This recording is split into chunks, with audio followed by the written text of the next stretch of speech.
कार्यक्रम के पुण्यार्जक हैं प्राचीन श्री अग्रवाल दिगंबर जैन पंचायत रजिस्टर धर्मपुरा, प्रधान श्री चक्रेश जैन, महामंत्री श्री विजेंद्र जैन, कोषाध्यक्ष श्री शेखर जैन, सचिव श्री नीरज जैन, मंदिर मैनेजर श्री पुनीत जैन, पंच कल्याणक महोत्सव समिति श्री 1008 पारसनाथ जैन मंदिर, वर्धमान कॉलोनी, सागर, मध्य प्रदेश।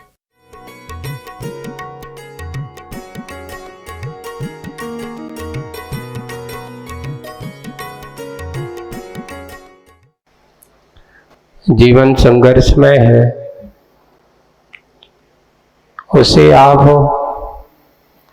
इतना संघर्षमय मत बनाओ कि आपकी हर्ष की घड़ियां खो जाए, खुशी का वातावरण आपके हाथ में आए और आप संघर्षमय जीवन के सामने उपस्थित हो, उसी टेंशन में बने रहो तो आनंद की घड़ियां तुम्हारे हाथ से छिन जाएंगी। मुखमाटी में वही कथन चल रहा है। मुखमाटी में ये कहा जा रहा है कि करुणा के माध्यम से, करुणा की बात जब व्यक्तियों के आपस में इस प्रकार के तकरार देखा, आपस में इस प्रकार का रोष आक्रोश देखा, तो एक ही भावना आती है कि देखो, एक वो भी मानव है, एक तुम भी मानव हो, तेरी भी शकल उसकी जैसी है और उसकी शकल भी तेरी जैसी है। अंतर इतना है कि हम किसी को छोटा समझने लगते हैं और अपने आप को बड़ा समझने लगते हैं। किसी को आंकना, अंकन करना और पर का मूल्यांकन करना, यानी अपने आप को बड़ा महत्व दे देना और किसी दूसरे को अपने आप से छोटा समझ लेना। अरे भाई, ये सोचो कि मनुष्य की दृष्टि पर्याय की दृष्टि से देखा जाए तो तुम्हारी इस मनुष्य की पर्याय में और सामने वाले की मनुष्य की पर्याय में कोई अंतर नहीं है। आप किसमें मूल्यांकन करते हो? ये संपत्ति से, आयु से?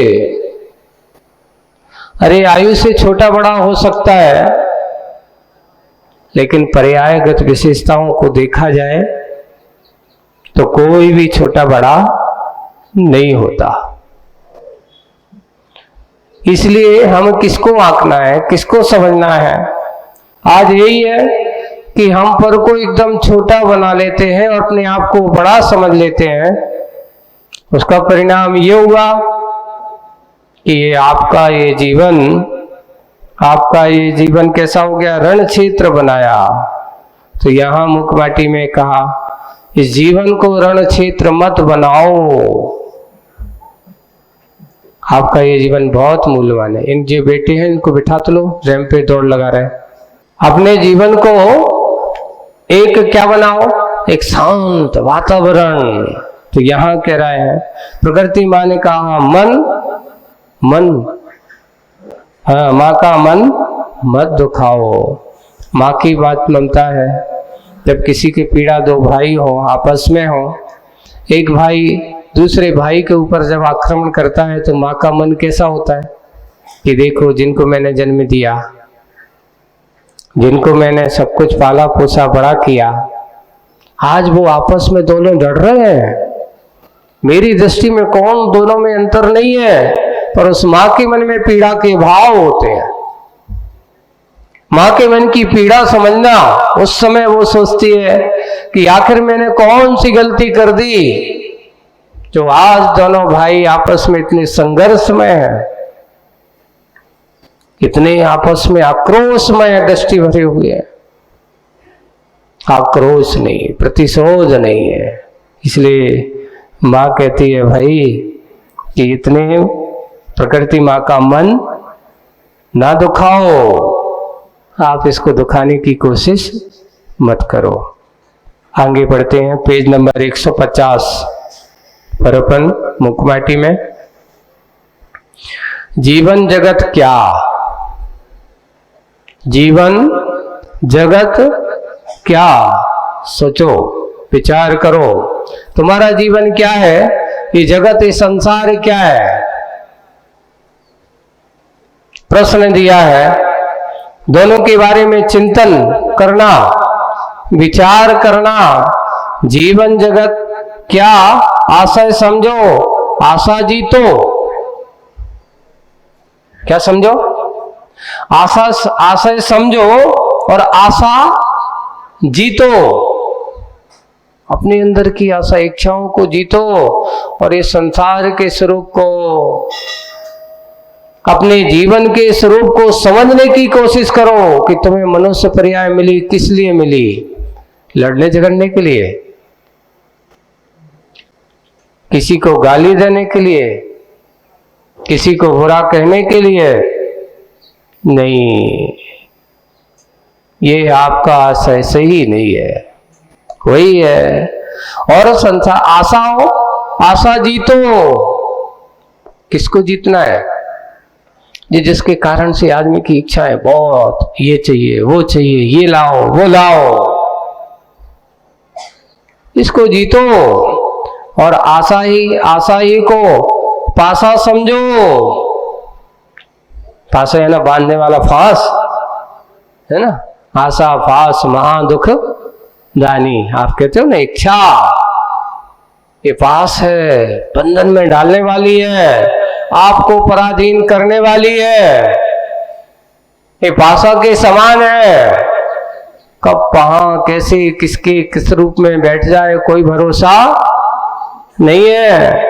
फिर गंभीर हो कुछ और कहती मां, बेटा अच्छे से जीवन और जगत को समझो।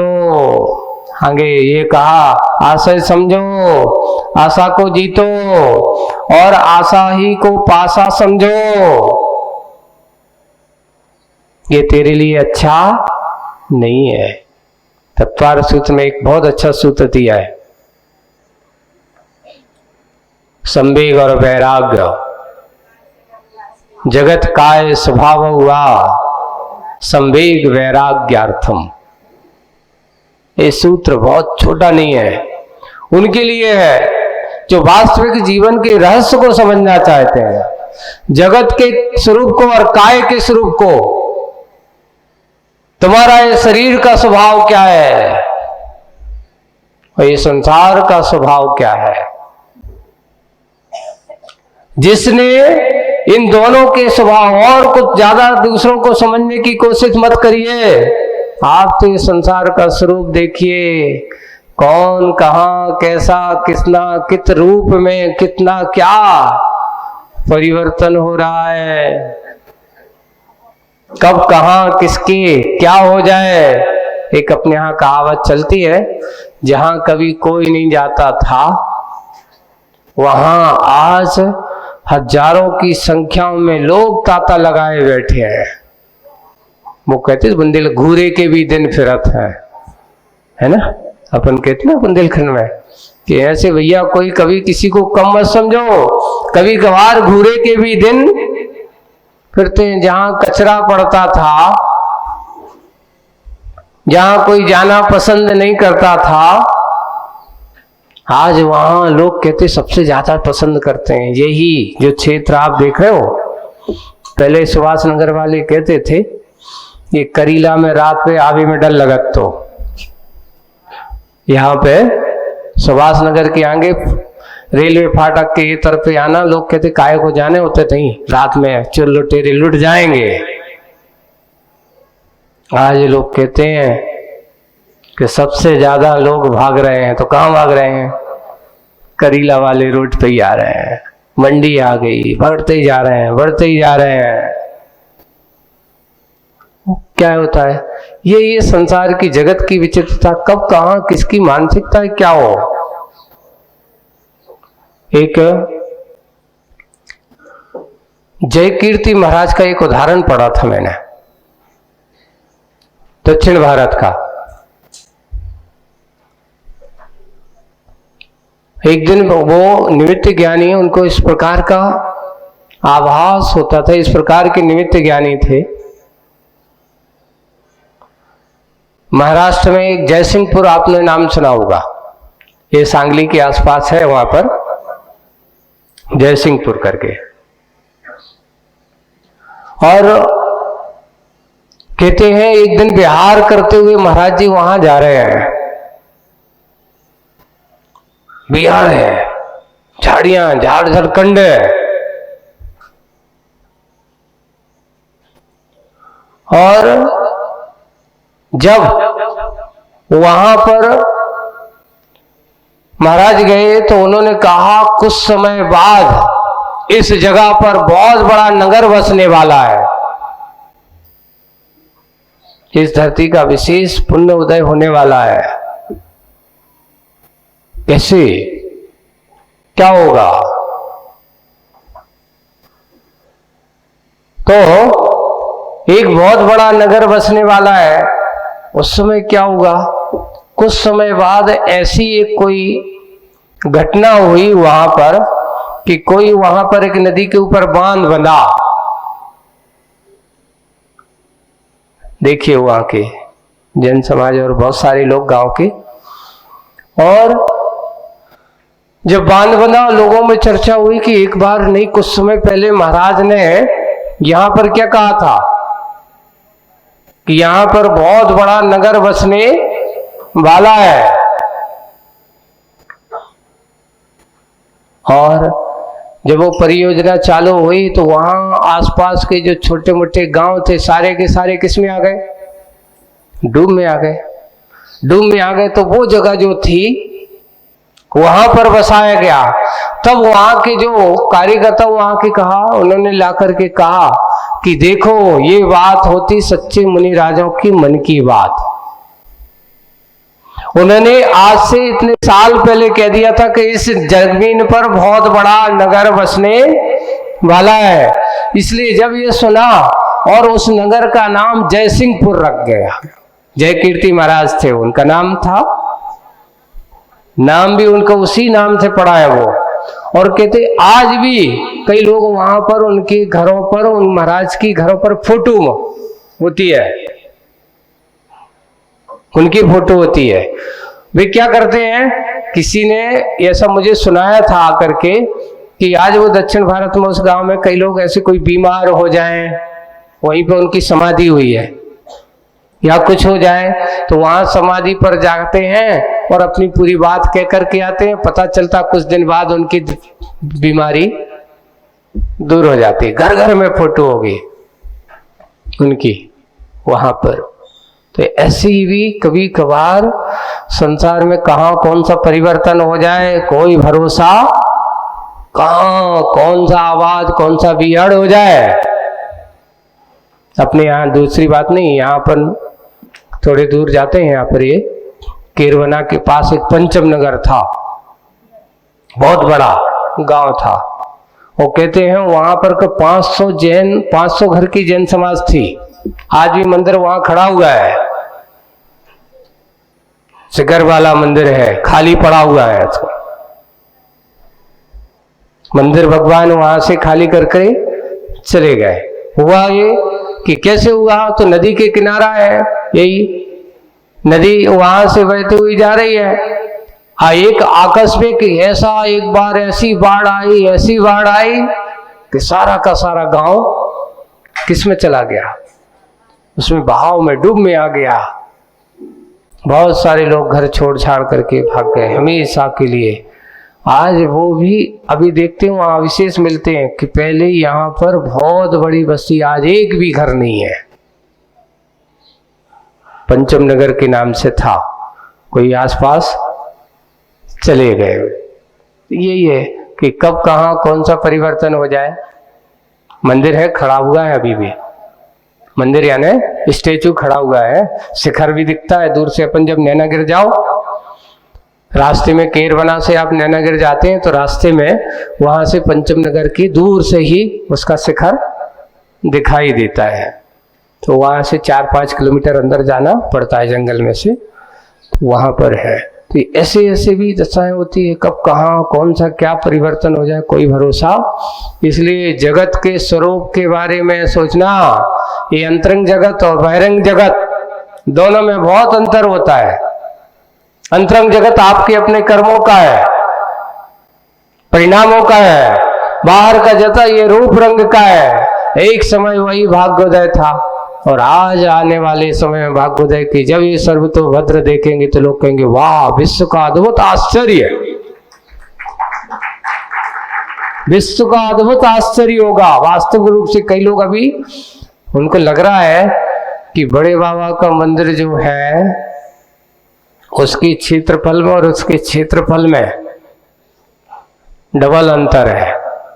बड़े बाबा का मंदिर लंबा जरूर है पर चौड़ा कम है, और यहाँ पर सागर में जो अपना सर्वतोभद्र है इसकी चौड़ाई लंबाई बहुत बड़ी है और काम बहुत बड़ा है। इसलिए परिवर्तन में कोई भरोसा नहीं। व्यक्ति के परिणामों में परिवर्तन होना चाहिए। परिणाम परिवर्तित होते एक नई रचना अपने आप हो जाती है, एक नया रूप दिखाई देने लगता है। ये तो मात्र आचार्य श्री भगवान आचार्य श्री का एक छोटा सा विचार, उन्होंने कहा कि ऐसा होना चाहिए और अपन ने क्या कहा, गुरु जी ने कहा है तो अब तो गुरु जी की भावना साकार होना चाहिए।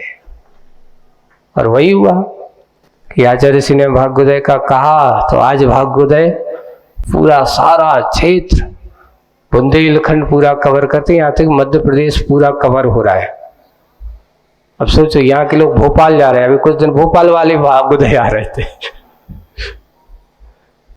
हो ऐसा होता है। देखो कहाँ किसका क्या भाव होता है, किसके अंदर परिणाम क्या होते हैं। तो हम ऐसे ही परिवर्तन में कुछ नहीं है, कभी भी कुछ भी हो सकता है। जगत के स्वभाव को, काय के स्वभाव को, अपने जीवन को परिवर्तनशील है बंधु। जो आज है वो कल रहेगा, कोई भरोसा नहीं है। अगला फल क्या होगा कोई भरोसा नहीं है। इसलिए हमेशा ये सोचो कि अच्छे परिणाम बनाओ। अगला फल क्या होगा, अगला फल क्या होगा। अगर तेरे विचार अच्छा होए तो तेरा अगला फल भी अच्छा होगा, ऐसा सोचना चाहिए। होता ये कि हम चिंता इतनी कर बैठते हैं कि एक व्यक्ति को आज की चिंता कम, कल की चिंता ज्यादा है। आप बोलो, आप लोग बैठे हो, आज की सोचते हो कल की सोचते हो।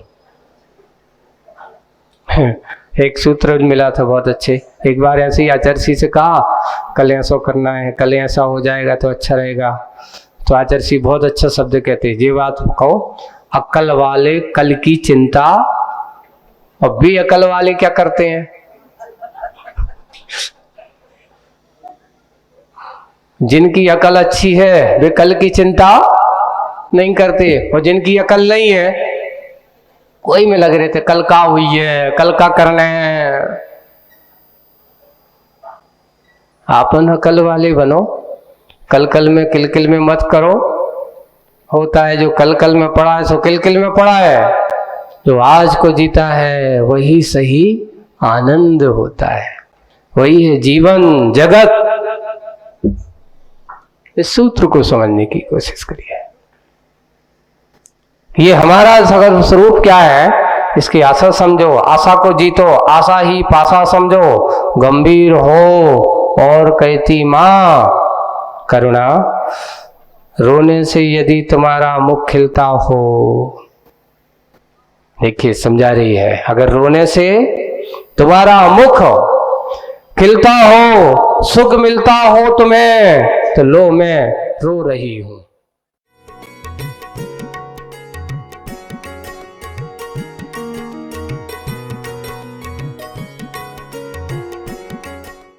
इस कार्यक्रम के पुण्यार्जक थे प्राचीन श्री अग्रवाल दिगंबर जैन पंचायत रजिस्टर धर्मपुरा, प्रधान श्री चक्रेश जैन, महामंत्री श्री विजेंद्र जैन, कोषाध्यक्ष श्री शेखर जैन, सचिव श्री नीरज जैन, मंदिर मैनेजर श्री पुनीत जैन, पंच कल्याणक महोत्सव समिति श्री 1008 पारसनाथ जैन मंदिर, वर्धमान कॉलोनी, सागर, मध्य प्रदेश।